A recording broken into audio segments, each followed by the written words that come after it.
Hi, my name is Katie Mackey, and JD asked me if I would write something up about the Mamabear Method.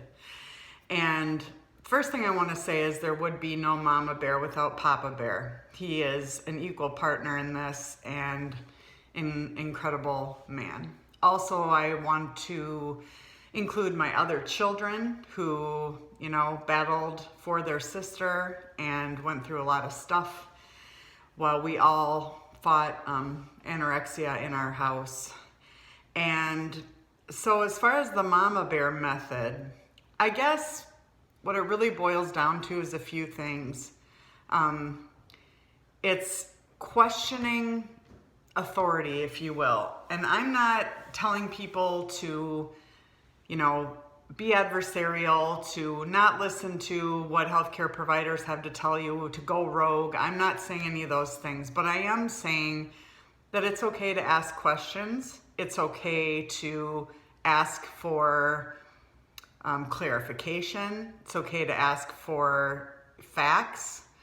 And it's also okay sometimes to disagree.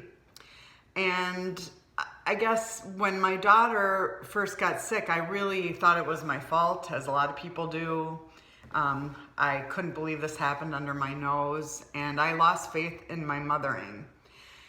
And when my daughter went inpatient for a month at age 10, I really became empowered, and mainly, I found Eating with Your Anorexic by Laura Collins. I read Brave Girl Eating by Harriet Brown, and another awesome mom in one of my support groups handed me a piece of paper with the Feast website on it. And I started to educate myself, and everything that was happening with my daughter's inpatient experience felt wrong in my gut. Things like giving her yoga as a reward for eating when she had a very, very, very severe exercise compulsion made no sense to me. Teaching my 10-year-old to argue with me about a meal plan, and so she'd say, "Mom, I already have 2 fats on the plate," and as I, grab a few extra pats of butter. So also she didn't gain weight very rapidly at all, and the dietitians were really scratching their heads that she wasn't gaining on 2,800 calories, and she got very hypermetabolic for a long time.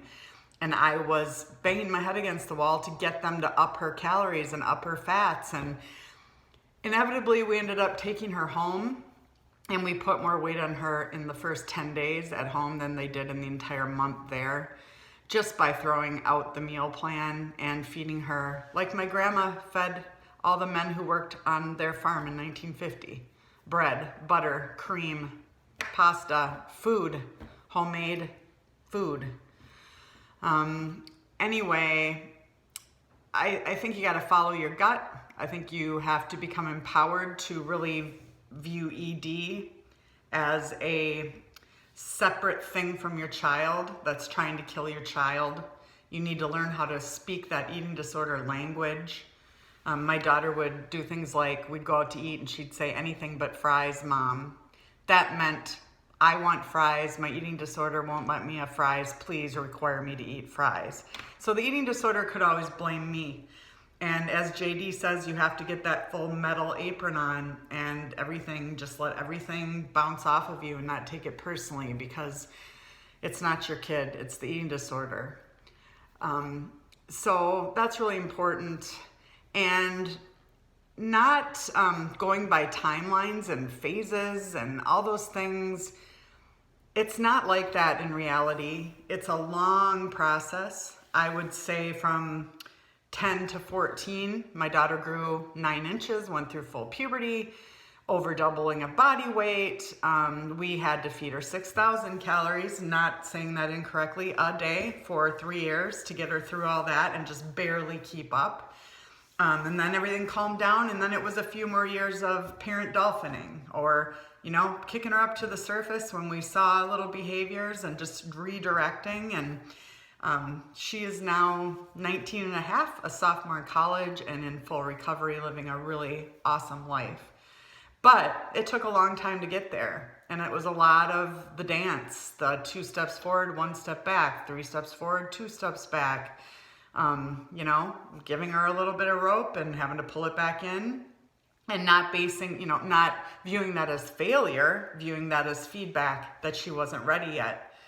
I think that in the ED world, the process is rushed too fast. Weights are set too low. I think those 2 things are very much why eating disorders don't have a higher success rate in recovery, and why people end up having to go back and back and back through the revolving door of treatment. Because, and it's not parents' fault. It's the clinician world being scared of weight gain and scared of higher weights and scared of pushback from a kid, because the only way to get through this is you have to cause quote unquote anxiety. You have to require eating, and food and eating are the scariest thing possible for somebody with an eating disorder. And as a parent, you just want to go, oh, okay, we'll try later, you don't have to do this. But you can't, because food is their medicine, and you wouldn't do that with chemotherapy. It's no different with an eating disorder. So the second thing is I wrote my piece for JD. I also wrote a poem for my daughter for her birthday.